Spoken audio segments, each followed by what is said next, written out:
Good morning, everyone. Welcome to the David Eccles School of Business. We are so excited to have you all here. I'm your host, Riley Smith, and I'm the Alumni and Annual Giving Specialist here at the Eccles School. Recently, our dean, Rachel Hayes, said of the Eccles School, quote, "We teach our students to be doers. We challenge all of them to launch a product or company or join one. Then we give them the information and resources to do it," close quote. Essentially, we are the premier higher educational institution for entrepreneurship. And so we are so grateful to you, our in-person and our streaming audience, for joining us today for our Eccles Alumni Forum. As a quick reminder, lunch will be available for pickup just as you exit the auditorium at the end of the event. I'd also like to thank today's sponsor, Mr. Mike Hale of Balance Money. Please join me in thanking Mike for sponsoring today's forum.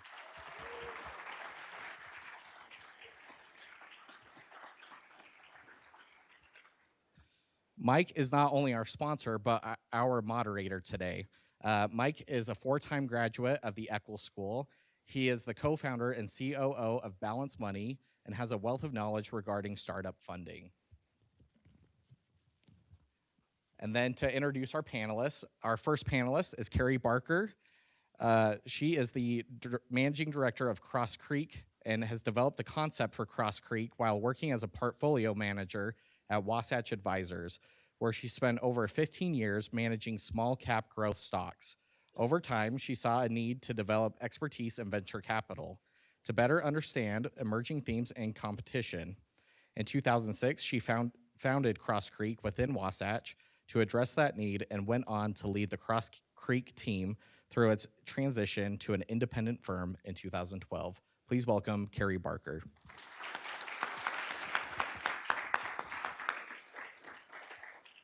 Our next panelist is Ryan Sanders, who is the managing partner of Mercado Partners. Mercado is a platform designed to find, fund, and support compelling entrepreneurship. With more than 1.6 billion in AUM, Mercado has assembled distinct investment practices in early stage, direct secondary growth, food and beverage buyout, and SPAC. Traverse is now operating out of its 4th growth fund and targets high growth companies in underdeserved and undercapitalized geographies. Please welcome Ryan Sanders.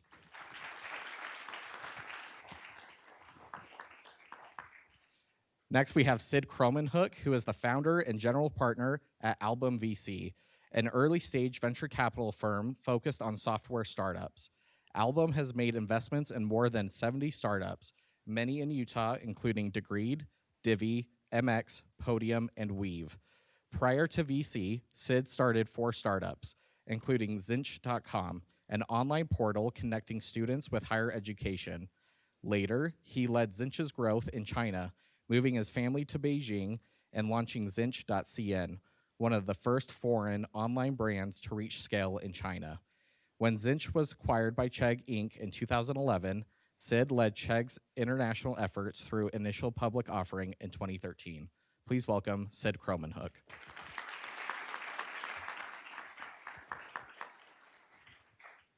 Next, we have Kat Kennedy, who is general partner of Kickstart. Before joining Kickstart, Kat was president and CXO of Degreed, a company dedicated to changing how people develop skills, build expertise, and grow their careers.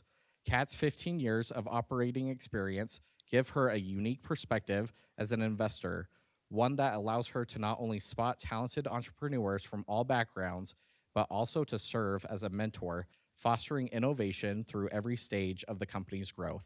Please welcome Kat Kennedy.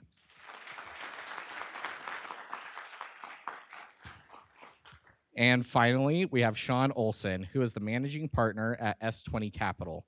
Sean is the managing partner who sources and leads investments in DigitalOcean, or DOCN, Grub Market, my apologies, and Bloomreach.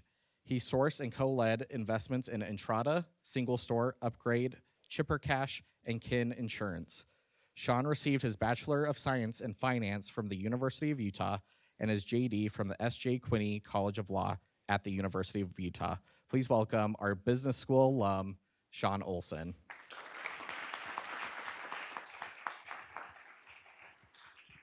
All right, and again, thank you all so much for coming today. We will have a brief Q&A session within the panel, so be thinking of questions you may want to ask. Finally, so Mike, every person on this panel represents a firm that focuses on a different stage of capital financing. Can you tell us more about these different stages? Yeah, thanks, Riley. So we'll start with CAT. CAT represents Kickstart. They are pre-seed and seed financing, which is the earliest stages for venture capital. SID with the Album, they represent seed and Series A, which is still considered early stage for venture capital. Ryan with Mercado is growth stage fund, so they're post-Series B. And then Carrie here, she is actually representing Cross Creek, and they invest just prior to an IPO, which is the latest stage that venture capital normally gets involved. And then Sean at the very end, he actually works in the secondary equity markets, which is really interesting. And to define that for the audience, a secondary equity market or secondary market is investing in a company by buying equity that goes to a party or individual rather than money on a balance sheet. So now that you guys have some context to the panel makeup and what each individual represents, I want to jump into the first question. So Sid, when we were speaking, you had mentioned that universities are the ingredients of innovation. How do you see the U and BYU adding to the entrepreneurial ecosystem in Utah, and how do we compare to other notable entrepreneurial ecosystems? Yeah, good question. So there's a great piece written by Paul Graham where he talks about kind of the identity of different geographies. If you think of Paris, if you think of New York City, like there's distinct identities that these cities or metropolitan areas have. As it relates to the startup ecosystem, you have, of sort of most note, Silicon Valley, and when you start to break down the pieces of Silicon Valley, there's Research One institutions, there's sources of capital, there's a young culture that oftentimes is around those universities, Stanford, Berkeley, where these ideas are happening. Utah has a lot of that, right? We have the youngest population in the US. We have great Research One institutions from the U to BYU and a lot of other great schools. UVU has the largest population of students. And all these universities are kicking out, as it relates to software companies, engineers. And so when you think about the most salient kind of point for startups from the early stage where a few of us invest, it's these collisions that happen oftentimes in university settings. If I look back at my startups, they were the people that I was going to school with and the time we had in between classes when we could start to ideate and think about what we might be building, and then have the people that we could rally, and with time, the sources of capital and the engineers that we could hire. I agree with you completely. Ryan, do you have anything to add to that? Is it on? Maybe two comments to start. I knew that I was going to be seated somewhere by Sid and Kat, and I wasn't going to be outshoot today. So today, typically these are Bulls red, but today they're U red. Even as a BYU graduate up here, this was for you. The second piece is, I would say, is I sit here and look, I'm more confident in the ecosystem around here with what I see here on stage. It's a good day to be an entrepreneur. When I was an entrepreneur at BYU and thought about what I'd want to be and grow up, we were missing some of these ingredients, and I'm sure we'll talk about more of that today.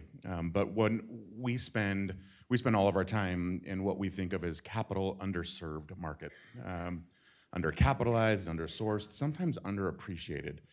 So for us, Silicon Valley, New York, and Boston are great examples, but they're places that we don't spend time. We like the personalities that sit in places like Salt Lake City and Boise and Portland and Chicago. And we actually develop an algorithm, and it tells us where we think that there are more likely to be growth stage deals over time, and some of the factors that go into it. And I think these are some of the factors that have improved here over the last 20 years, because this is a rising center of entrepreneurship. I think Utah's almost tipped itself into a tier 1.5, maybe tier 1 in certain areas, maybe tier 2. But one of them that Sid touched on is the STEM-based talent. And if you take the corridor from here, down to BYU and UVU, there is a top 5 in the nation graduate pool of STEM-based talent. It's not very far off of some of the hubs, certainly around Stanford, MIT, Harvard. Raw talent is available to build companies, I would say here today. Second thing that we look for are strong, sort of centers that have Fortune 500 companies. And today we're just walking forward with a couple of those types of companies. That's a piece that maybe has lagged for us. We haven't had as many really large, sort of sustained IPOs and sustained public companies. We have some of those, here today. Third for us, we look at are the number of business starts per capita. And there's some really interesting trends that have been accelerated in just the last 2 years if you look at what COVID has caused. So if you lived in San Fran, New York, or Boston and you left because of health or finance or political, whatever your concern was, and you came to Salt Lake City and you thought you were going to enjoy it because of the outdoors, because of things, I don't think you're going back. So this is a place that I believe will have more committed entrepreneurs, and they do so here because the costs of input are less. Our rent is half. Our people are, sort of a third to half off of some of those capital concentrated cities. So when I look around, and I guess sort of your question is, sort of why right here, I think it does start with universities. If I thought about that very first ingredient that I delivered, it was what you'll do right here is what causes the raw ingredients of growth businesses. And in fact, there's no better time as an undergraduate or a grad with perhaps less responsibility, in life to go start a business and to be an entrepreneur. So bullish on what's happening here. Yeah, that's awesome, Ryan. I appreciate your insight. And being an early stage entrepreneur myself, I've got to tell you, there's programs like the MBC accelerators that are just so powerful here in Utah. We have people like Landon Ainge who provide, a bunch of angels to get together in a syndicate and provide capital prior to venture capital. It really is magical. And actually, it reminds me of when you were talking, Kat, you had mentioned that it's such a magical time. I think Ryan did a good job talking about it, but do you want to add anything to how special this time is right now here in Utah and in the nation? Yeah, happy to. And who won the shoe game is the real question. We can do a vote. I didn't know it was an outright competition. I didn't bring my heat. Everything is. Everything is a competition. So why is it a special time? If you read Tech Buzz or the Silicon Slopes newsletter or any just like geek out over the news wires, you'll note that a lot of the venture capital funds have recently raised new funds. There's capital to be deployed right now. And that is an exciting moment anytime, but I believe it to be very exciting right now because we're looking to deploy that into very tight, capital efficient, high growth types of companies. In a frothy market, you can get by with a great idea and a team to chase it. In a market like we're in today, you really need to know your business. You need to have things in order, and that's how it should always be. So starting a company now, doing it in a disciplined way with lots of capital out there to be deployed, I think are the right ingredients to create some incredible companies down the line. Yeah, that's why I think it's exciting. Just lots of money out there for you all to go and get. Yeah, that's definitely nice, right? One thing that you'd mentioned when we talked about was a founder opportunity fit. And there's, I'm sure, students in the audience looking to, solve a problem. I'm wondering if you could talk a little bit about that, and is also founder resilience and how you identify that as a general partner at Kickstart. Yeah. So founder opportunity fit, what led to us discussing that was just like, what do we look for, especially in the early stages? Often we can be the first money into a company. Sometimes it's just an idea. There's no product. There's no revenue, right? So in lack of those things and lack of traction and dollars to prove out a business, what are we looking for? And for myself, I've got a scorecard that's all around the founder initially, and then the business secondary.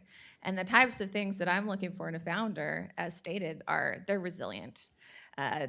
Going on a venture-backed path is no small feat. It's no small feat to start any business, but in venture, you are signing up for high growth. You're taking on capital to take big bets and grow faster and attack the opportunity faster.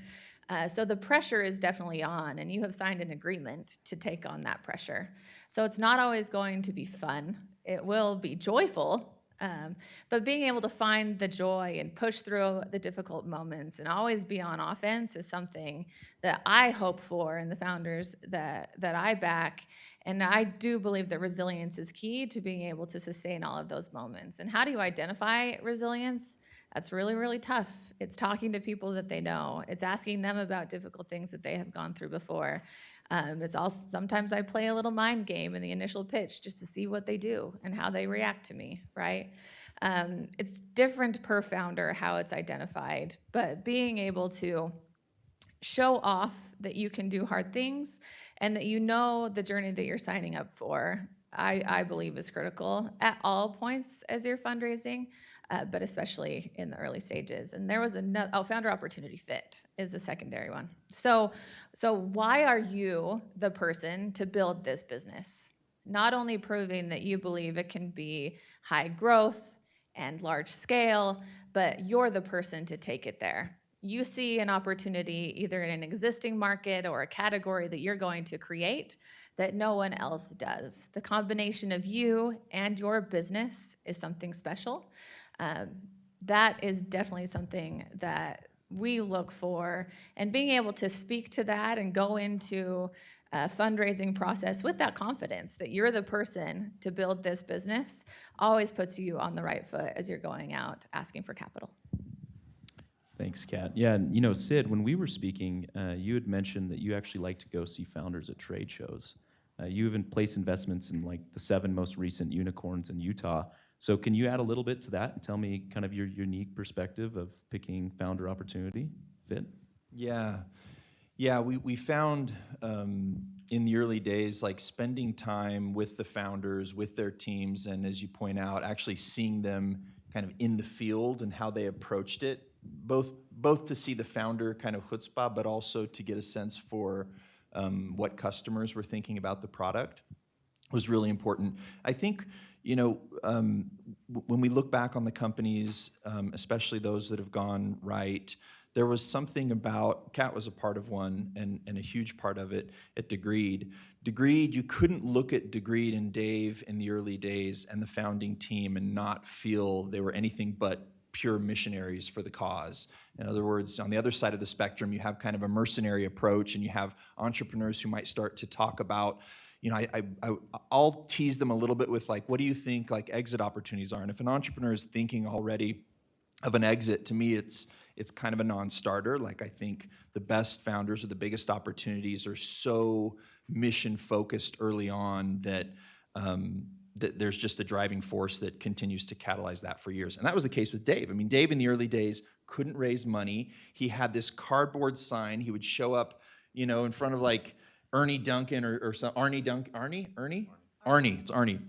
And you just saw like Dave was just fearless. He was putting it all out there, all of his reputation, everything was on the line.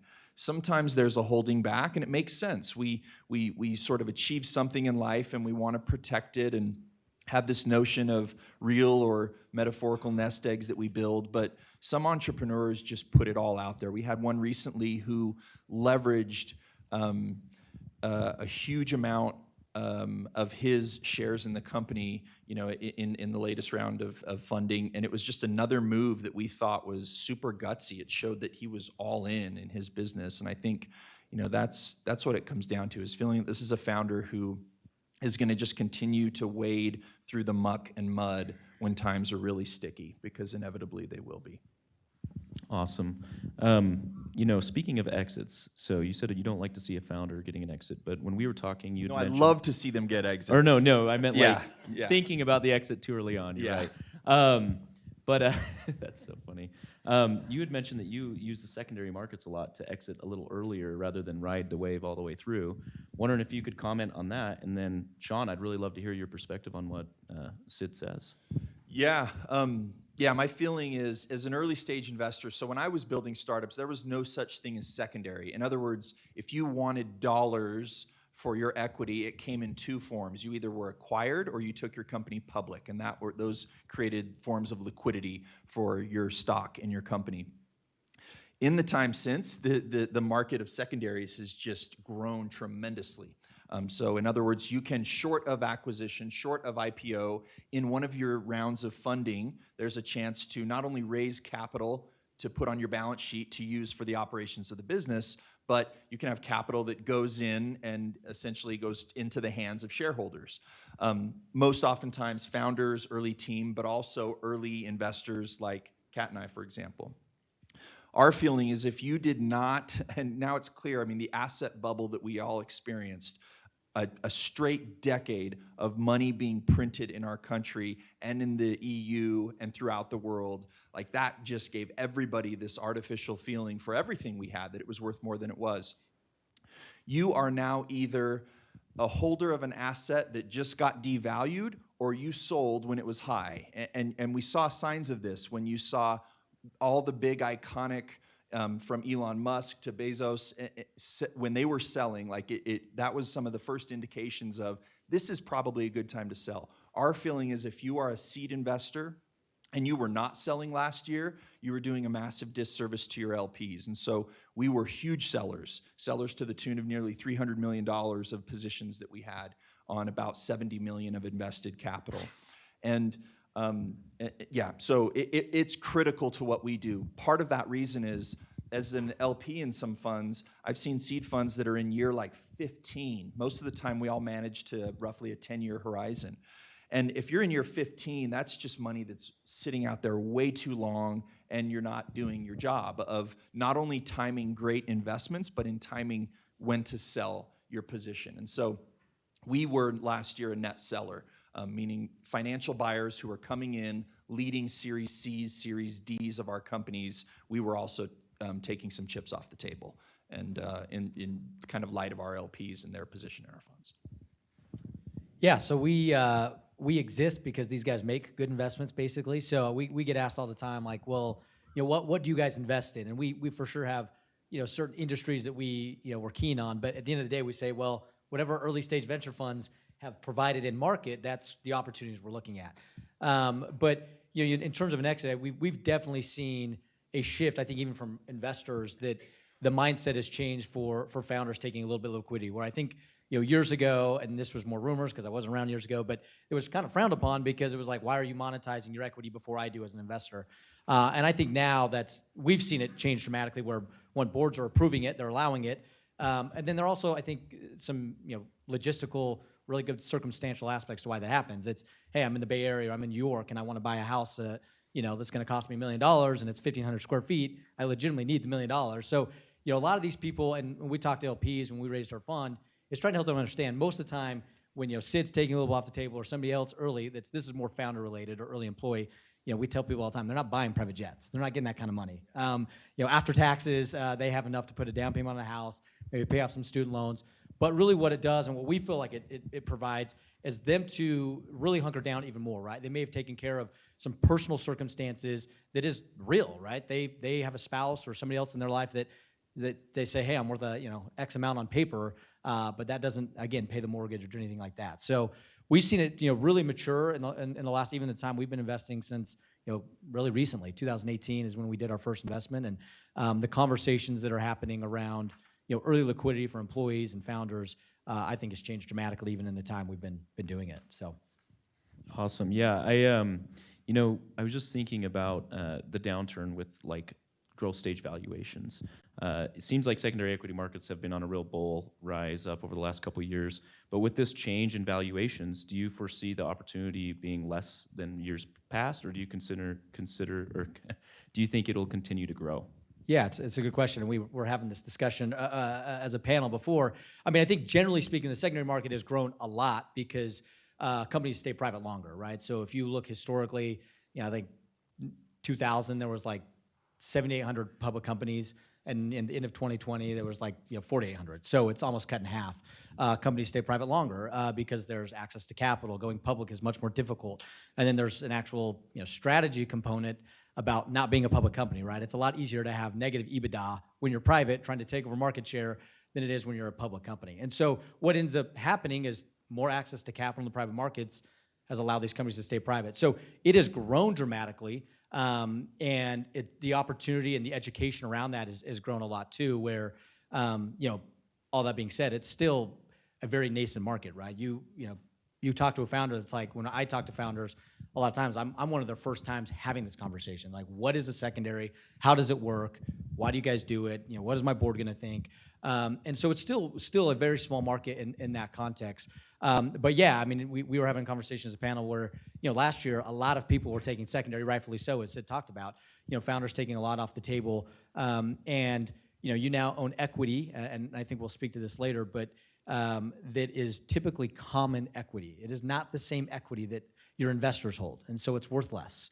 And so depending on the outcome of that, the company and what happens on exit, the equity you hold is at risk. And so a lot was sold last year, and I think for us, as we look at the market, we think that there'll be a dearth of opportunity as companies have raised a lot of capital. We think there'll be a lot of good buying opportunities for us.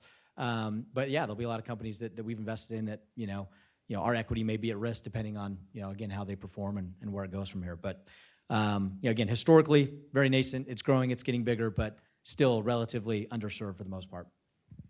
Awesome. Yeah, and Ryan, I'm curious your opinion. So with the valuation correction, especially with growth stage firms, do you see this affecting businesses in Utah, and how do you see the trend continuing? I'd say generally less so in Utah. I think there are a couple dynamics. I guess I would say certainly at play, and one that Sid talked about here was just pure timing. So depending on when and where you raised, the answers may be different right here. But I tend to think of more of our Utah entrepreneurs as if we think about like the heritage or the roots, they're generally sort of pioneering roots that's here. And so I think we've always had a more capital efficient, a more thriving entrepreneurial pioneering spirit inside of our companies. And so I don't think that they've created as many binary outcomes as maybe are developed in the Bay Area. For example, not that they're just different, I guess, not that one is better or worse, they're just different. And so rather than raising $100 million on sort of no revenue, our entrepreneurs probably raised $1 million or $2 million, found some good partners, actually found customers. There's no evidence that a company is performing than when it raises from customers revenue. It's sort of this novel concept today. I still believe that this is a geography that is underfunded. I don't know if I'm unique or not around here. But the number of entrepreneurs that I meet with that aren't a fit for us, and so I sort of sit and ask myself the question, well, where will they end up? That's a compelling business, and who would or who should fund that? And again, sometimes they'll have to go back in a market like this and think about taking it from customers. There are certainly great banks out there. There are certainly sort of early stage investors. But I've sort of taken some of the pressure off, I would say, what we have to do in Utah because we haven't raised as much money. There are some companies out there that are going to have to either grow into some valuations, they're going to have to remove some employee benefits, they're going to have to cut headcount, all in a way to extend the runway and to keep growing into something. But we're not at peril, I would say, out here. Like there are awesome businesses. If you just look at in Utah, our tech job GDP growth is 3x the national average for the last 5 years. So to me, that still says that there's an opportunity here. We're still hiring. We're still, sort of building companies. I think, in fact, I'll go on record. I think we're in inning like 2, maybe 3, if you could coach me into that. If you go all the way back, like our earliest ancestors are, Novell and WordPerfect, and if you look at how many businesses or investors took their stripes, their heritage from those kinds of groups, they didn't raise a lot of money. It wasn't really available to them. Gen 2 was probably Johnny and Josh at Omniture. That's only 13 years ago that company was sold to Adobe for almost $2 billion and sort of cemented Lehigh with a beautiful building down there. So we're a decade into this, and it's going faster today. If you look at now the gap between Omniture and whether you pick Qualtrics or Health Catalyst or Pluralsight, pick any of the sort of our phenomenal companies, we're still not very far into this. So I still think we're undercapitalized. I still think that our entrepreneurs have been more rational about valuations. I think they've picked partners rather than a valuation, which makes it easier. So anyway, come back, you're still a bull. Yeah, I love it. I love the optimism. I agree with you. just seems like there's so much opportunity in Utah that, no matter what's going on around us, we're still going to find that opportunity. I'm glad you brought up Novell. So you founded a company and raised money from Ray Norda, the famed Novell CEO, and then you moved the business to Austin. So we just talked about what's great with Utah. What lessons would you say Utah should learn from other prominent markets? Ray's he's like our godfather, if you will, of the industry. You may be around here. And I remember after it was hard, as a student to run around, and it was a time period that, they were looking for people that, either had gray hair or no hair, and back then I had it all. And it was hard, back in the .com days to be able to raise money. So we ended up doing it, and it felt to me like there were a couple of pieces that were missing in Utah and in the ecosystem here. And so I moved the company to Austin, Texas. And arguably, outside of those 3 centers that I mentioned, it's probably always been known as the 4th center, and it was always a hop. It had terrific Fortune 100 tech talent. It had awesome universities. It had maybe a better business climate. Government Barbecue.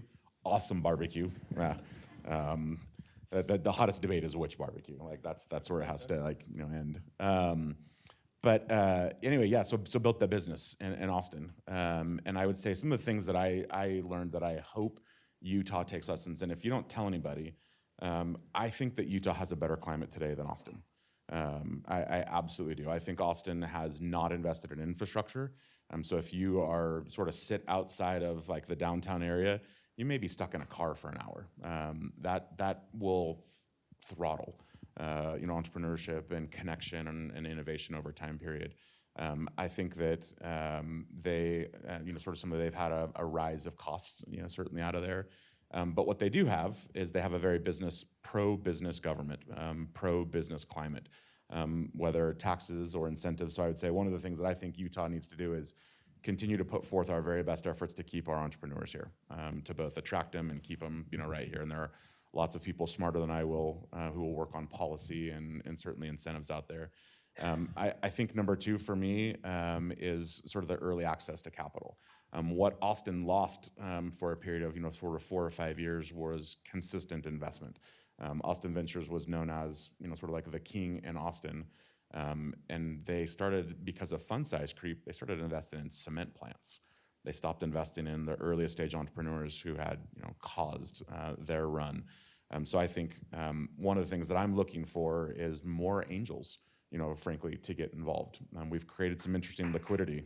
Yeah, there's Landon for sure.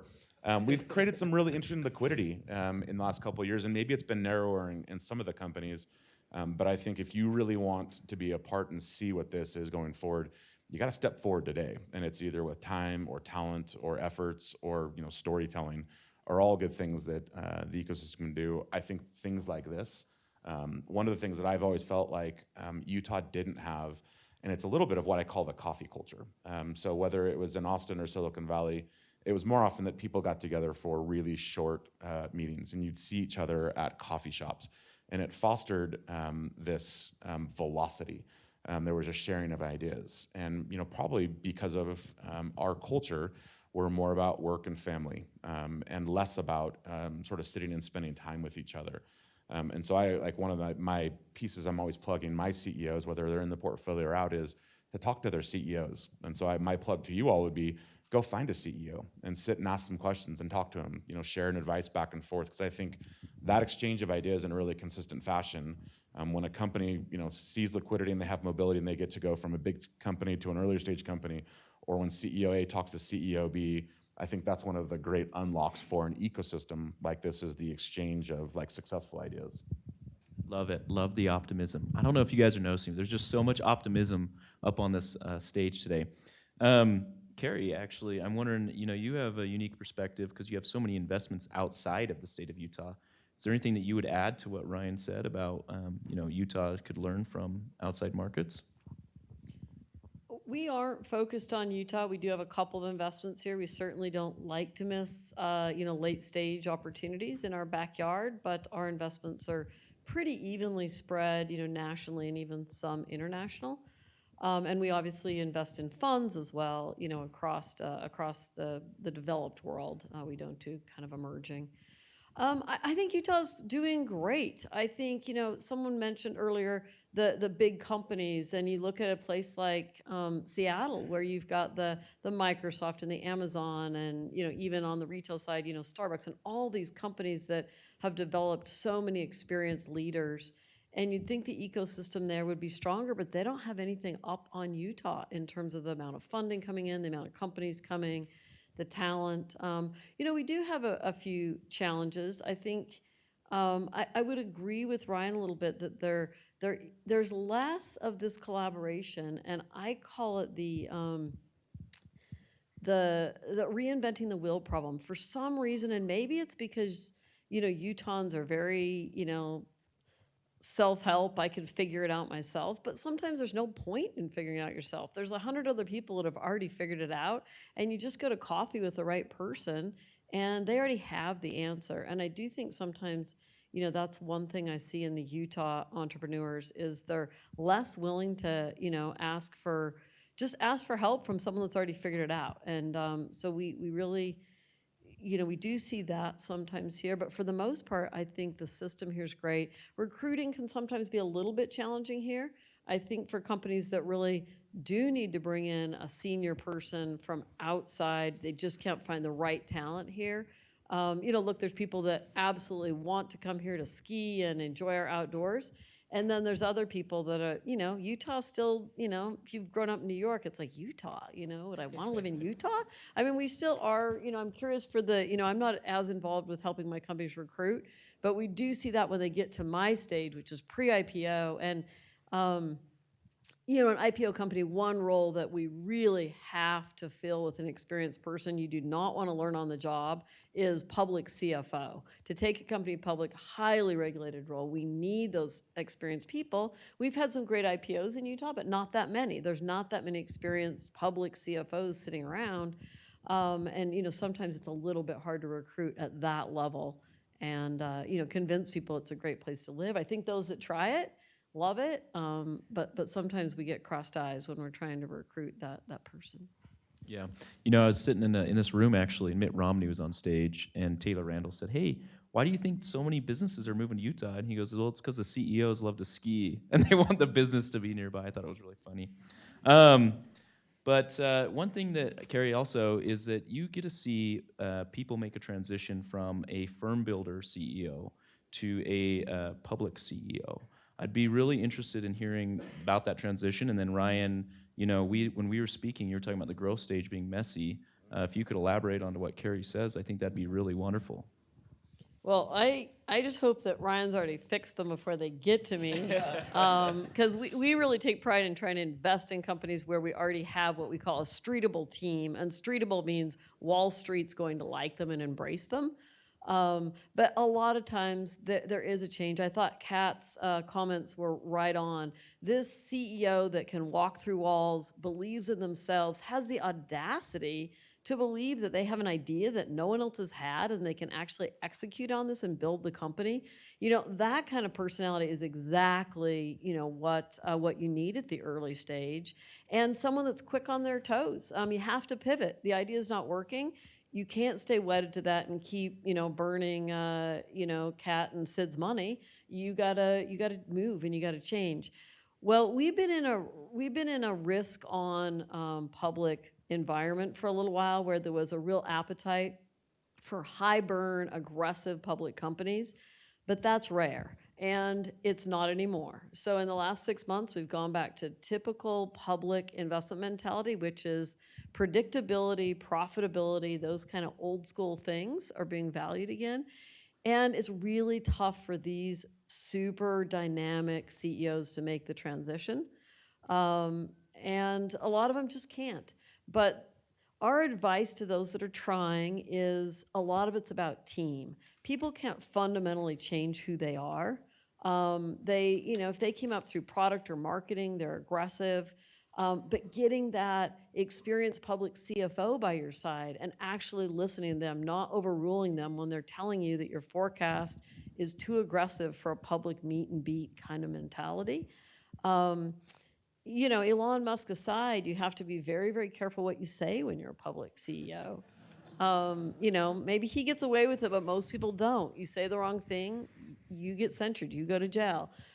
So just taking these brilliant entrepreneurs and helping mold them into someone that can live in this highly regulated public market of very conservative investors is a big challenge. So I would say well more than half of our companies, the CEO that we take public is not the founder. Unfortunately, I wish more could make the transition, but I think human nature is hard to overcome. And you'd say that's just due to personality traits mostly. Like the Yeah, personality I not think to mostly adapt. personality traits. And look, a lot of these people have been micromanagers. They have to be. It's their company, it's their show. Public investors don't want to be dependent on one person. If that person gets hit by the proverbial bus, they don't want to be at risk with a company that's so dependent on this one person.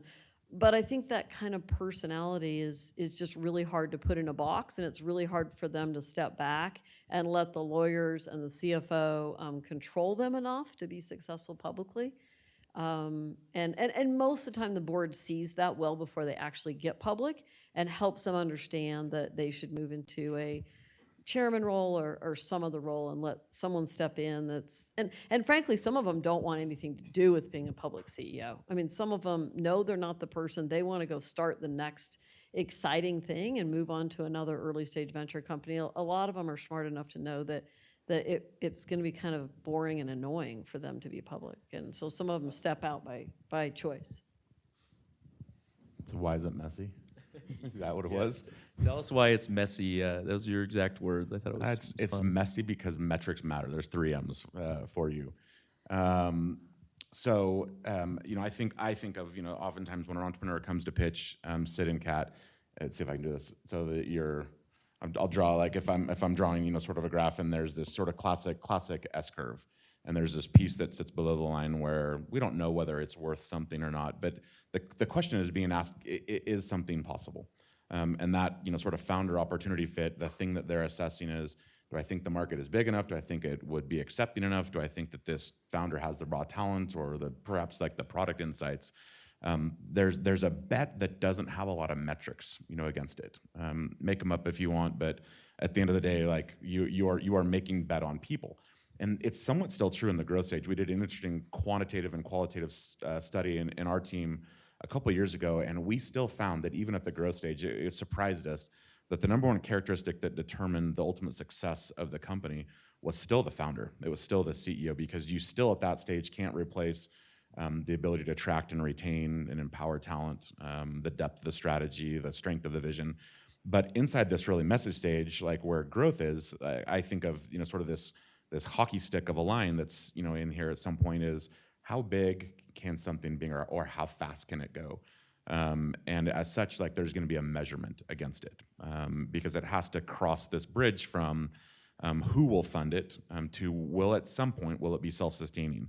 There are certainly some public companies still today that the tolerance is lower today for burn, but they're still all about growth. That's still the question that's being asked today. So really today, understanding for a growth stage company the metrics that matter. And sometimes you're wrong early days that you thought that X would matter, and it's actually Y. And we see a lot of companies evaporate in the Series B sort of phase because they haven't proved that the customer-centric motion, like the path of sort of discernible, variable customer acquisition isn't there yet. So in our stage, because our companies, just by nature of time, they sit closer to an exit than they do to an entrance, we have to start measuring companies, in that way. On our watch, they have to get to a place where we think capital is going to become a predictable accelerant, or there's a more knowable path to profitability that they can be self-sustaining. And then you've got to we're trying to understand, well, who would buy this company? And depending all about those metrics, it shapes the opportunity set for a company. Not all companies can IPO. Not all companies can sell to a financial. Not all companies can sell to a strategic. Not all companies, can cash flow forever. So it's messy, I would say, because at that point, like the metrics have to stand out more than just the market, more than just the vision. It's about doing something repeatable. Got it.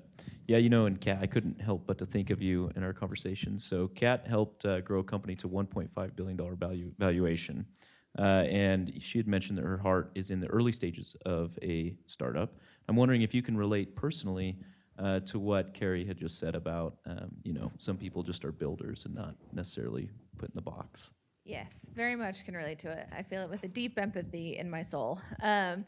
So, Degreed, one of Sid's portfolio companies, was lucky to have him in at the early days. I joined as first employee, so it was the founders and myself, and I left post Series D, over 700, almost 800 people as president and CXO. So I got to see it from pre-seed to Series D. From super scrappy, that S curve, what Ryan didn't say is that dip is called the valley of death, that you hope you can escape from, and then get to predictability and repeatability. And what is required at every single one of those stages is vastly different. What you need to survive in pre-seed and seed and Series A is very different from how you need to operate to get to scale post-Series B. And that requires you to, as a leader, as a founder, as an executive, to be flexible in how you're operating and to learn how to delegate. As you get to growth stage, the delegation is truly the core of your job. Your job is to be redundant, to have a team in place around you who can operate and tell you about the great job that they're doing. And you are just looking for different constraints to then identify and put a person in place to operate them.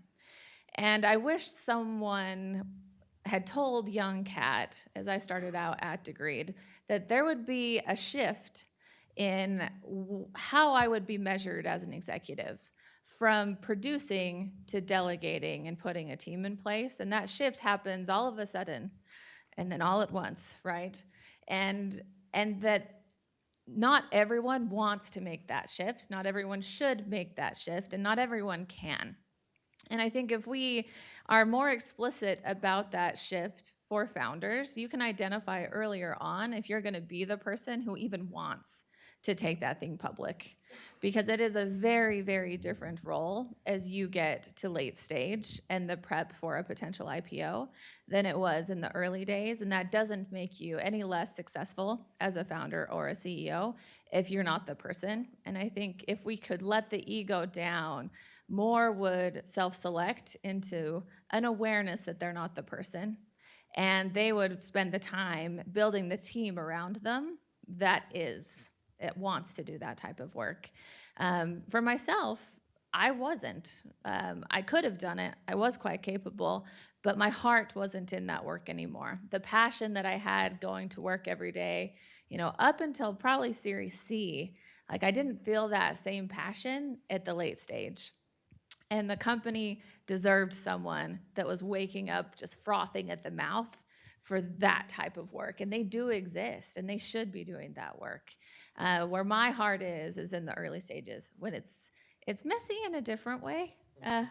Yeah, it's messy. You're figuring things out. You're in the trenches. That valley of death, don't let it scare you. It's a delightful time where you are pivoting and testing and trialing and failing and learning.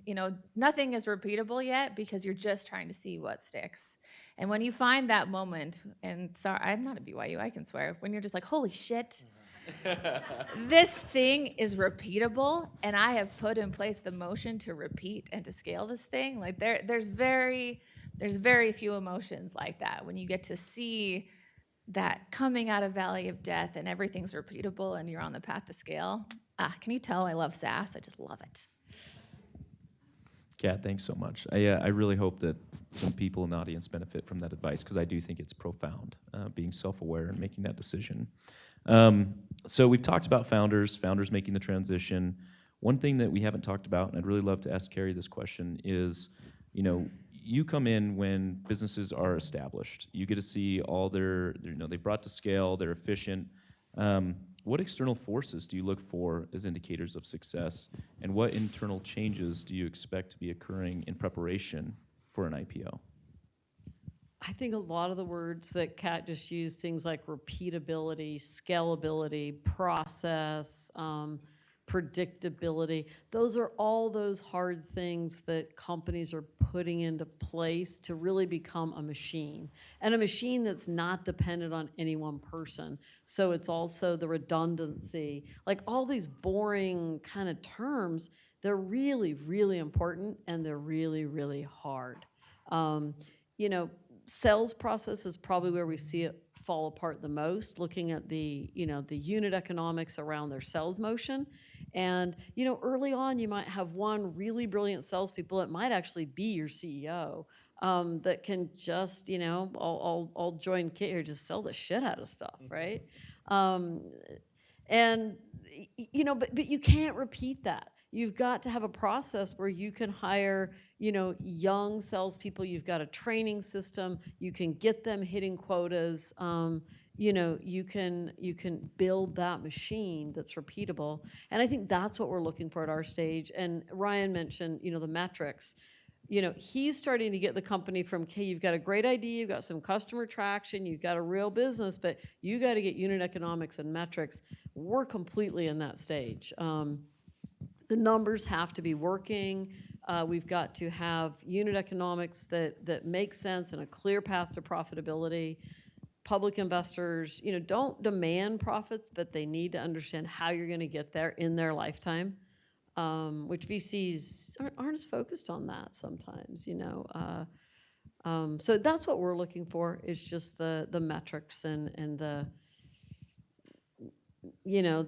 all the structure around the company that really allows it to scale.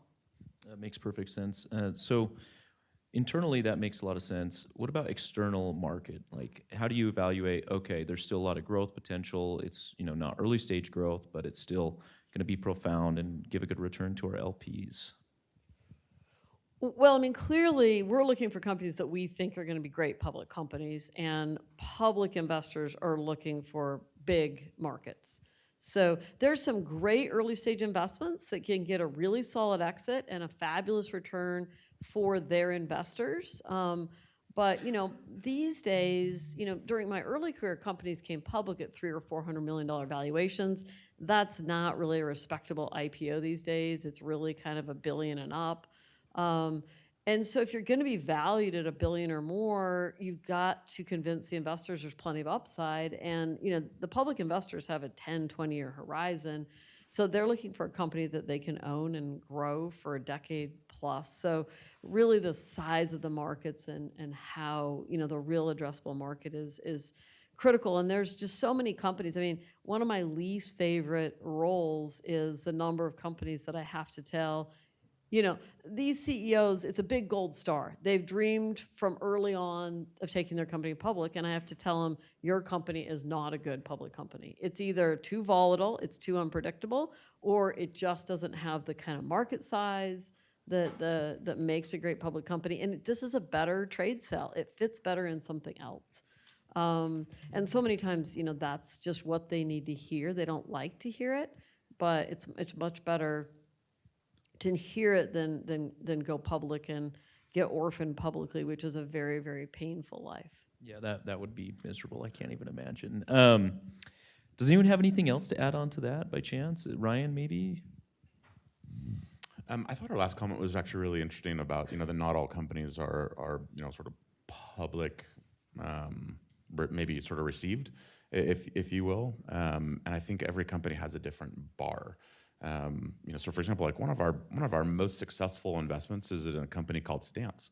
I hope there are at least half of you that are wearing some form of Stance today, socks, and it'll move its way from toe to head.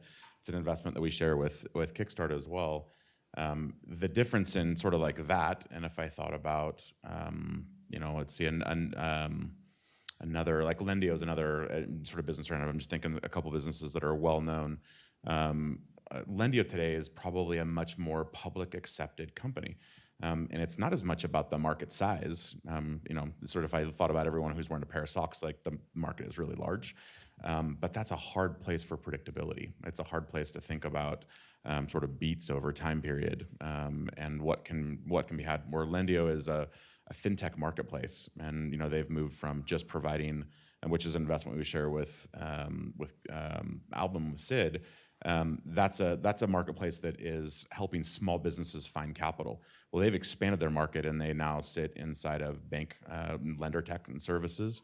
But that's something that today the market wants more of that. They understand that there is a sea change happening to the fintech ecosystem. They understand what's happening to retail banking and what consumerization of finance is. So like both of them today are well north of $100 million of revenue. But it's more likely that I would say that Stance ends up inside of Nike, Under Armour, Hanes, Lululemon, somebody who wants to extend a product portfolio. And it's changed probably how we think about building the business. It's changed how we think about what metrics need to be on course and ready and delivered at the time period of an exit. Even though we love them both the same, they'll just have different exit paths. Makes perfect sense to me. One thing that we've kind of orchestrated up here is the funding going from seed all the way to late stage. And Gary's firm, Cross Creek, actually has what they call a private Bloomberg, where they have a portfolio of other funds that are earlier stage, and then they're able to get inside information to these firms because private companies don't publish that like the public companies do. And so, Carrie, I'm just wondering if you can elaborate on some of the successes of this competitive advantage and how it's kind of led to Cross Creek's success. Sure. I think for a lot of you, you're very familiar with, a Bloomberg or, CapIQ or FactSet. There's wonderful resources where you get very detailed financial information on public companies. And I came from the public side. I was a public portfolio manager for most of my life. And it was a real shock, how little information is really available. You can get some information online. So one thing that we do, it's a little bit different than the rest of the panelists, is we invest in other funds. In fact, we're investors in some of the funds run by the other panelists. And we're only interested in this very late stage round. We're only interested in investing in companies that we think are good IPO candidates, which is a very small percentage of the total venture companies that get funded.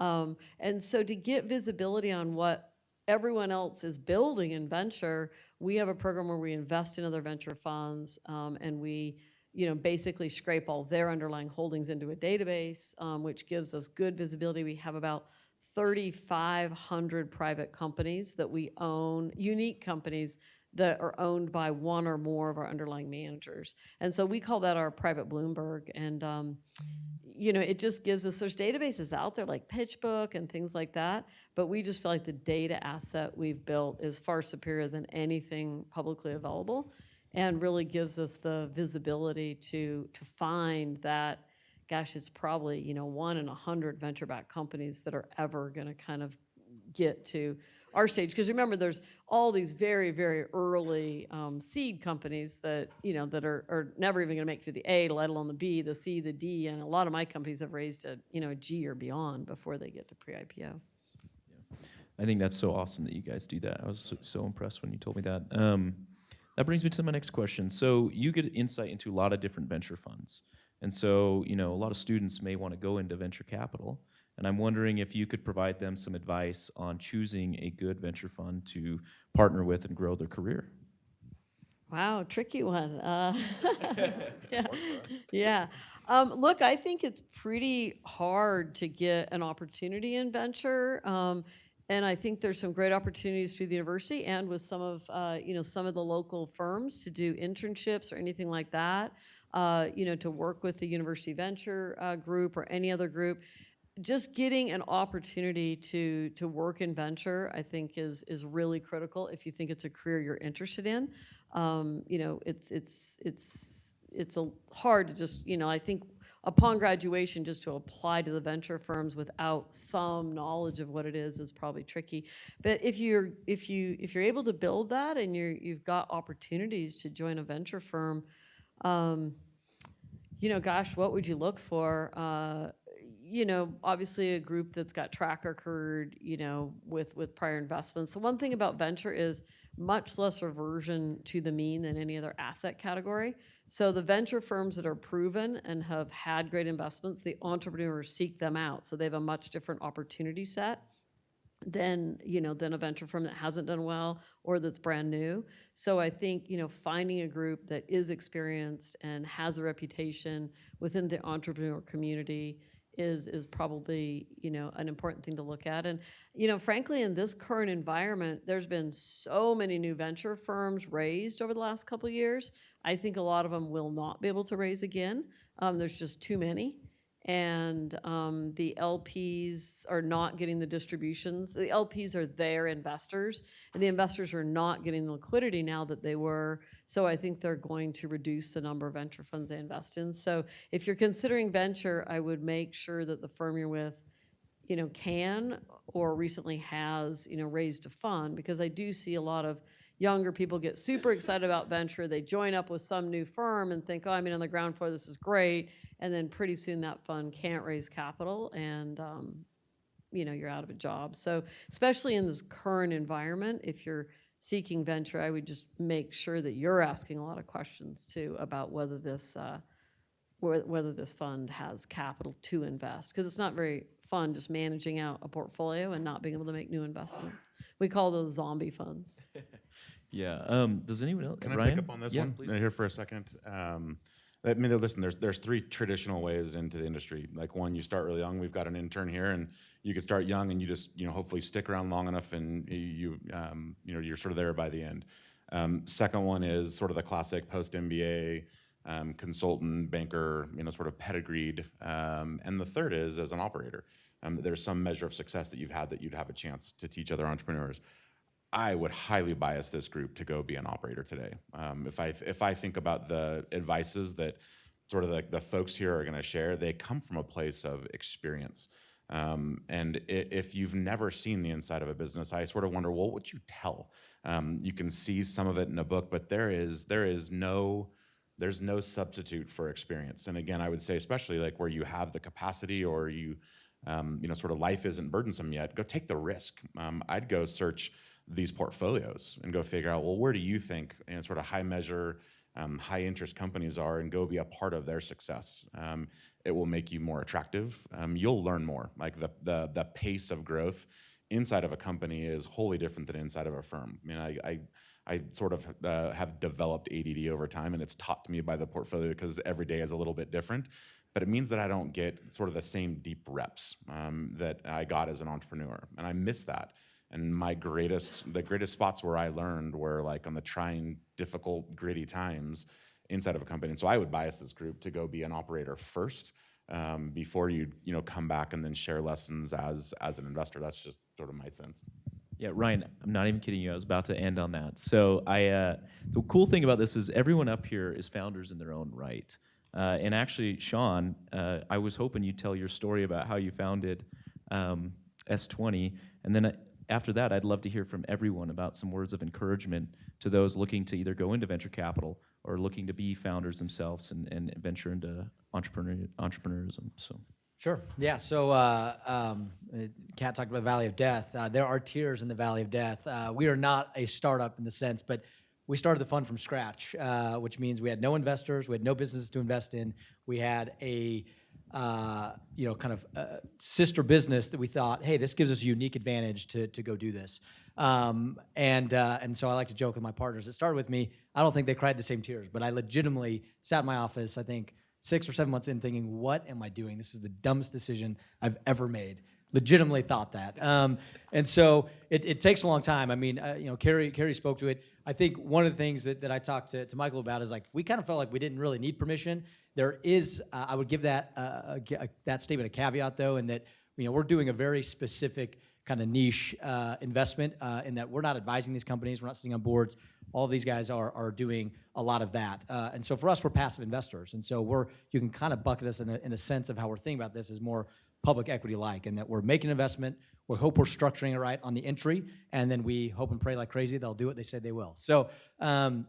But for us, it was really interesting, getting out there, and I think, looking back, being in conversations that we thought, like, oh my gosh, I can't believe we're having this meeting with this CEO, or, we had one company that was like, hey, we're talking to you and TPG and Tiger Global. We got off the phone and laughed because we're like, oh my gosh, nobody has any clue who we are. But those are the kind of conversations we were getting ourselves in. And what I told Mike is, like, we kind of realized, like, hey, you know what? Like, you can get out there, you can hustle, and if you're scrappy and you're willing to look stupid in a lot of conversations, then I think you can really get there. So we definitely, kind of like other, startup businesses, failed our way to get there. And then, kind of on point, Carrie mentioned, like, hey, go ask people. Carrie's team was huge for us. She has people on her team, Charles Smart specifically, that guided us through a lot of our initial investments. As we'd look at a deal, we'd reach out to them. Carrie sat in meetings with us and said, all right, are we thinking about this? And actually guided us on potential investment opportunities that they were looking at that, alongside with us. And ultimately, gave us the confidence and ability to go out and actually make investments. But at the end of the day, I think the biggest thing is you got to be ready to look really stupid and really dumb, because I think that is entrepreneurship all the way through, is that you don't have every answer, and you have to understand that. But if you're willing to be scrappy and hustle, you can get farther than I think you would imagine by going through that. So for us, it ended up being a good experience. We raised our first time fund last year, and ended up raising a little over 40 million. And again, if you would have told me that when I was crying in my office, I would have laughed at you and be like, no way, that's not going to happen. So I think it's just not really asking for permission, and go out and make it happen. Yeah, I love that. I love that he just got up and said, I want to start a venture fund, and went and did it. So, and said, you gave similar advice to what Ryan, you kind of echoed him, where you told your niece, London, to go be an operator first. Kat, you were an operator. I mean, it's really compelling to see so much entrepreneurship on the stage. And when I was speaking with Ryan, he said, hey, let's not forget, entrepreneurship is all around us. I mean, when you walk into a house, someone took that risk on of building that house and then selling it for a profit. And I just think it's really encouraging to see so much optimism and upside. So I guess I'd ask the panel, each of you guys, if you could give some words of encouragement to the audience. I'd really love to hear it. And then we'll jump into a Q&A. I'm trying to get Sid to go before me. I'll go. No, I'm happy to go. I'm like, if Yeah. I wait, I make it awkward enough. Will Sid jump in? Yeah, I'll double down on operating. I mean, the difference between being an investor and an operator is like trying to run through a crowd and sniff everybody's secondhand cigarette smoke and get a buzz. Like, it's not going to happen. Like, as a VC, it doesn't compare like at all to being an operator. I remember the dark days in the house of Ryan Caldwell, who was the founder later of MX, going through personal tragedy and and wanting to just be done with my startup. I remember, moving to China with my family. I remember that day. So it was funny. My LDS bishop recommended, I was in Copenhagen, he recommended I try this berry juice. So I bought some at the store. I was drinking it. I had no idea it was 5% alcohol. I hadn't drank.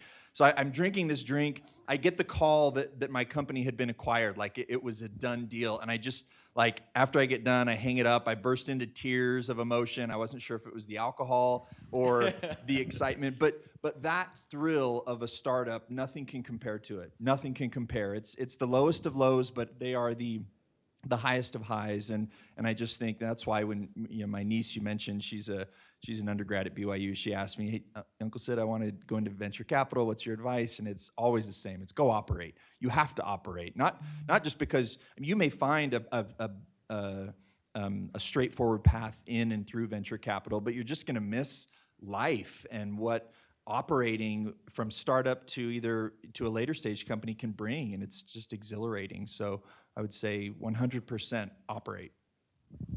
All right, Kat, let's hear from you I now. have to go. Thank you, Sid, for jumping in. My advice, I grew up on a cattle ranch. I truly had no concept of venture capital and what could be done to accelerate the growth of ideas and innovation. And I was lucky to join a company still with that naivete, but I guess a little bit of bravery, that I learned it as I went along. And the vision of that founder and the pure just belief that he had that the impossible would be possible because we were going out and we were doing the work is something that I wish I could just glitter across everyone. That pure belief that the world needs changed and there's no better individual than you to do it. And what I love about venture capital is we make those crazy things possible, that you can dig in and you can do something that others are going to laugh at you. They're going to dismiss you, but you have a vision for what the world should be and you want to go create that. That's the type of things we want to invest in, those innovative seemingly crazy ideas that are going to change the world in some semblance or another, right? I guess I watched Silicon Valley last night with change the world ideas. But like that's the advice, is like, who else but you is going to do the work? And who can you bring in, and what capital could you bring in to make that possible? And by doing that, you're going to then have opportunities after. So just dig in, do the work, and know that there's things available to you to make the impossible possible. Did he get his advice? I think your story of S20 was his advice. So Ryan, you're up. I was just thinking as I sat right here, I am the product of partners. If I go back and I think all through my life of where I've been the fortunate recipient of someone's investment in me, my hope is that that's something that you get to experience. Not only do we have we share the same hope or wish that an entrepreneur is full of belief. But we're also grounded in what we want to deliver. So like our limited partners are, our Intermountain Healthcare, the Larry H. Miller Family Foundation. It's the Missouri Highway Department of Transportation Highway Patrolman Fund. So the way that all these people get to go do good in their life, the way that they have a retirement, is by us doing a good job with our partnership with founders. So, if I were to say, like, if I had an encouragement, I would say 2 pieces today. One, go share something that you learned or you heard today with somebody else. Go be a partner to somebody. Whatever it is that you felt like you journaled, you wrote, you heard, go do that thing. My second is how much reps matter. Figure out a place where you can go get them, whether it's inside of a company. I mean, last night I read an awesome book by Clayton Christensen called, I think it's called Competing Against Luck. And I'm an absolute advocate that you go find these great books, get the pearls out, go figure out a way to go deliver them to somebody, and then you'll be the fortunate recipient. My last piece of advice is I'd spend more time with that guy in the back who just walked in, Paul Brown. Paul Brown, everybody. One of the things that we talk a lot to our companies is on this route to becoming public ready is how important independents are. And Paul was a phenomenal board member in one of our portfolio companies. And so he changed that company by sharing insights, operating rhythms, benchmarks, methodologies. That's the same thing you could go do today. You could go find somebody, like a Paul, whether it's taking a class, whether it's finding a mentor, and ask them to be sort of a bit of your guide. Get into the things that they've done well and take them all in and go do them. Love it. All right, Carrie, you got any words of encouragement? I think for the students, the 2 things are, really self-awareness. I think the more you can understand what a role looks like and who you are, because you think you can change, but if you're just inherently very introverted, maybe you can change, but it's not going to be very fun. And you're not going to enjoy it. I think one thing, venture, there is no Bloomberg. You have to be out there. You have to be meeting people. You have to find the deals, and they've got to like you. They've got to invite you to the deal. So if you're uncomfortable at cocktail parties, venture may be, it may put you out of your comfort zone. I think for those that want to be entrepreneurs, are you that risk taker? Are you willing to walk through walls? It's going to be hard. There's going to be that valley of death and tears. And just, understanding where you feel most comfortable. And then I think the other one is ask for help. People actually do want to help. And I think so many times I see people struggling so hard with something that lots of people around them already know the answer, or could just give them a boost up, could make an intro, especially for students. Sometimes it's really scary to reach out on LinkedIn or something to someone that's further in their career. And sometimes you won't get a response because people are busy, they just don't get back to it. But if you can get connected, people really do want to help. And I think it can just save you just so much time. Just the right advice from someone experienced can save you years or big expensive mistakes. That's awesome. Yeah, and just as an example of the generosity and people wanting to help, each of these panelists are incredibly accomplished, as you can tell, and they took time out of their day to be here. So let's give them a round of applause.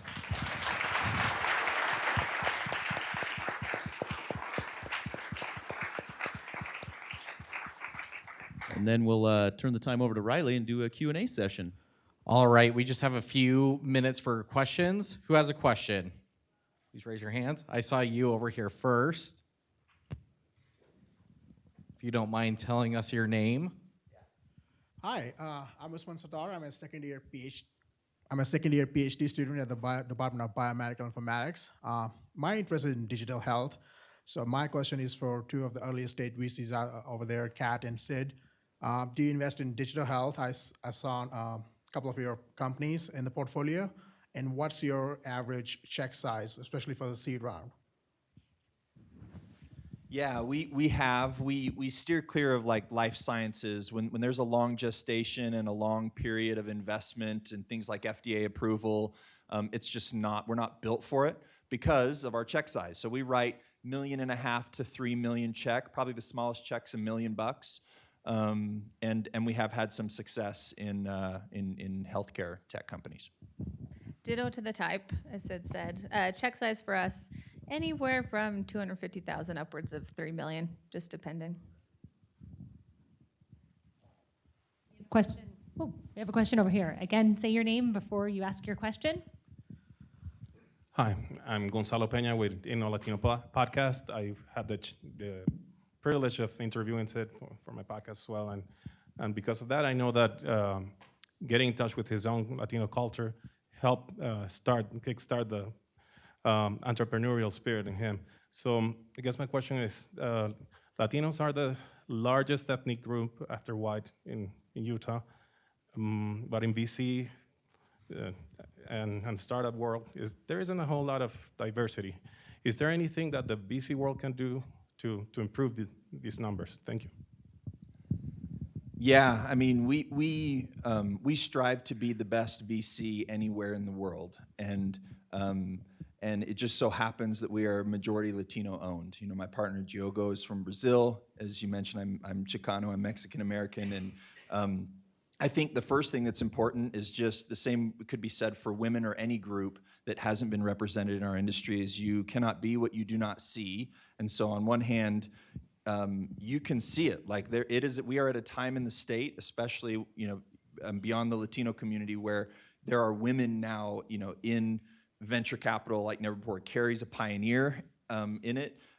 Kat and others, friends of ours are in the industry, and so I think there are steps being taken. What we've done, just speaking for our firm, is we focus our interns on groups, specifically Latino and women, in local universities that we want to kind of bring in and give them exposure. We find that oftentimes it's just they're not seeing people that look like them, and they just don't have exposure to realize like this is not rocket science. Like there is, like any craft, there is learning that craft, and reps are everything. And having time in a board meeting type setting where you can get exposure to these things starts to dispel the myth that this isn't for you. It may not be for you. To Carrie's point, everybody needs to kind of find where their strengths lie, but we absolutely need more Latinos in our industry. Maybe I could just add one thing there. Because we invest in funds, we see a lot of these new funds, and we are seeing in the last few years so many more diverse GPs of all kinds. And so unfortunately, a lot of them, don't have any track record. They're struggling to raise capital, but there's a lot more of them out there. And we are seeing some limited partners with very aggressive programs dedicated to funding, these GPs, even if they don't have the track record that they would normally require. So we're seeing some real progress, but it's a very it's mostly very small, funds, but we're seeing a lot more of them than when we did. So hopefully a positive sign. Yeah, and just to add on to this, we specifically wanted some diversity up here on the stage, and that was because the U is promoting this diversity in thought leads to better outcomes, and that's just fact. I mean, there's no real debate in that. And I do think that anyone in the audience, if you have an event coming up, it's really important just to make sure that all walks of life are included. Perfect. Thank you so much. We have a question from our live stream audience. This is from Matt McBride, who asks, that was an interesting comment from Carrie about firms having the ability or not to raise money from LPs? How would an entrepreneur know when talking to someone? Well, I'm not sure if it's an entrepreneur, they're probably looking to raise money from VCs, and that's a little bit different than raising capital for a fund. It's a strange environment. It seems like, 9 months ago, you could raise money pretty much for anything at a pretty ridiculous price. I mean, the market was so frothy, and things have turned on a dime. We're seeing in the later stage in our companies that people just aren't trying to raise, so it's hard to know if they could or at what price. Most of them raised money in the last 12 months. They don't need to raise capital. They're reducing their spend and they're extending their runway so they don't have to go test the market. The IPO markets are basically closed. I mean, obviously something like Porsche gets public in a hot IPO, but that's not your sort of venture-backed profile. But maybe a better question on the companies and can they raise, for some of the earlier stage investors. I think it's a time of uncertainty. The LPs and whether these funds can raise money, whether it's a small new diverse manager or even a more proven venture fund and whether they can raise capital, I think it's going to be tough, and I think it's very hard to know. One of the big challenges is as interest rates rise, big institutional investors can at least make some return on their cash with taking no risk. And the percentage allocation to equity and private alternative investments for big institutional pension funds has grown very dramatically over the last decade because they were just making 0% on their risk-free allocations. As that rate starts to rise, we're seeing them shift back, and that means they're cutting their venture and private equity and alternative investments. And they're also getting less cash back from, some of the funds because companies aren't going public right now. There's not as much M&A and liquidity. So I think it's, certainly a lot of funds are going to get raised, but it's getting harder. But for the early companies, maybe better for one of the other panelists. We have another question over here. Hi, I'm Paul Hewish, local entrepreneur. I'll just offer this up. Mike, you can dish it out to whoever wants. What was your first job in high school? And what did you learn from that has impacted your professional career? I'll give mine really quick. My first job was a paper route.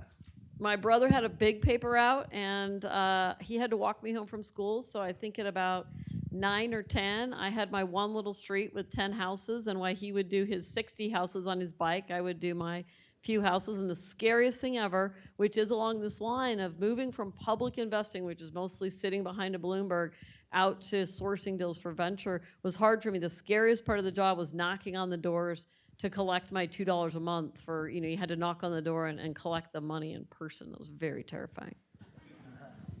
I was a paper route, as well. My dad is an entrepreneur and he's 70 today and is still at it and has been inside medical tech. So that's probably where I draw a lot of my wishes or wants as to what made a business successful or not. But sort of early on in high school, I probably always had 2 side hustles. I grew up in the Northwest, and so Landon knows I was power washing driveways, sort of getting rid of moss and things like that at the same time as sort of 3 or 4 other gigs. So learned entrepreneurship. I also started with a paper route, but I'll share when I was at the U. Go paper routes.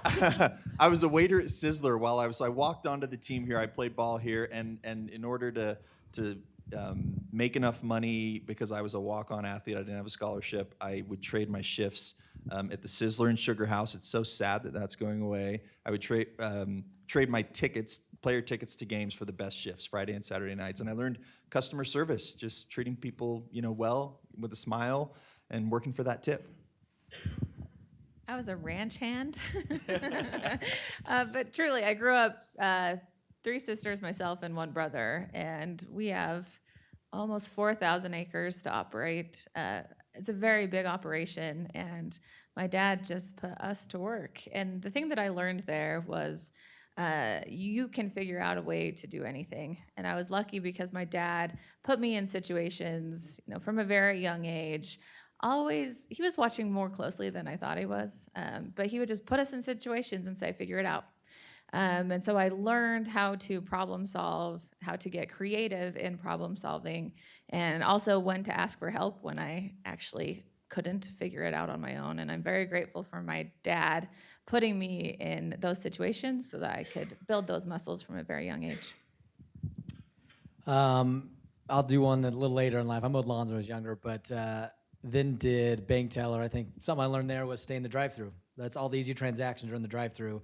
The annoying, difficult ones are actually inside the branch. So I stayed focused on the drive-through and realized it was a lot more efficient for me. And then you basically have the same people come through the drive-through. So from a customer service perspective, I knew how some people wanted their money outside the envelope, some in, and you got to where people like me. I was actually offered 2 jobs at a drive-through teller, which I thought was kind of funny. So yeah, it worked out. Perfect place to end. Unfortunately, we are out of time. I will say I was a bank teller as well. Drive up over in Foothill, so I know exactly what you mean. Let's give another round of applause for our amazing panel.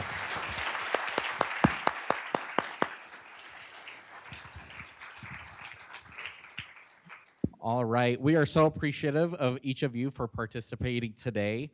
As many of you know, the David Eccles School of Business recently ranked 5th in entrepreneurship for undergraduates. That's in the entire nation, 5th. That's incredible. The only schools ranking above us are Babson, MIT, Berkeley, and Wharton. I have personally invited Paul Brown of our Masters of Business Creation program to share just a brief thought with us today. Paul. Hey, everybody. It's great to be with you, and it's so wonderful to have these friends of the school. We so appreciate your time, and Mike, you put a great program together. I want to urge you and people you know to apply to our Masters of Business Creation program. It's, I think, unfortunately, a better kept secret than it should be. We've had 67 companies come through this program. You have to have a startup in order to be admitted. It's a highly practical program, so you immediately integrate what you learn into your startup. We've had outcomes from nonprofits that have grown and built their mission to software companies that are worth $500 million and everything in between.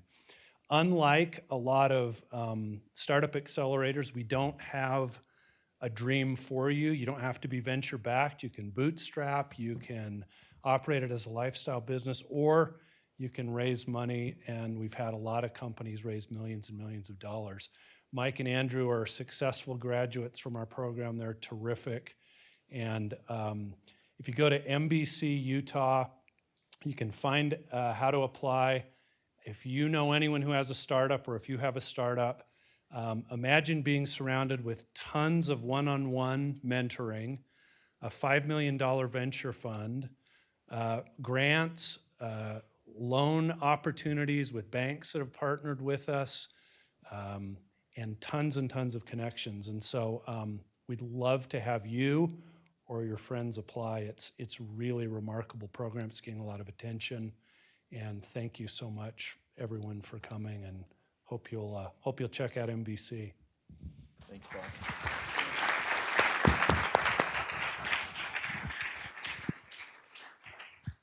Thank you so much, Paul. I will put another plug in for NBC. Harvard created the MBA. The University of Utah created the MBC. This is where you want to be. So how incredible is that? Thank you, Paul. And I just want to jump in since I'm a graduate of the MBC program real quick. Taylor Randall was up at an event 2 weeks ago in Eden, Utah. I know Sid and Kat were there. But he was talking about how the MBA changed business, and he foresees entrepreneurs, academia, fostering entrepreneurs being the next major change. And that was the motivation for creating the MBC. And I can personally attest that it is a wonderful program.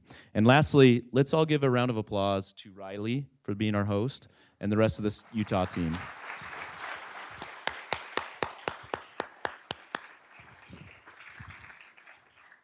Thank you so much, Mike. Again, we do have box lunches available for pickup. Just 2 quick things I want to direct your attention to. First, on Friday, October 21st, we have our Evergreen Symposium. If you're wanting to know more about the private side of business, please come to that. We have flyers with more information and how to RSVP. In addition, on October 18th and 19th, we have our 1917 Giving Day Challenge. Your support can unlock challenge grants, which will provide greater funding for student scholarships. You are able to donate now to the 1917 Challenge by scanning the QR code on the screen. Please consider donating today. And lastly, I would like to thank our David Eccles Alumni Network Board, in particular our Alumni Outreach Committee, many members of which are here today. Thank you for providing so much support to the Eccles Alumni Forum. And again, thank you all for attending. As always, go Utes.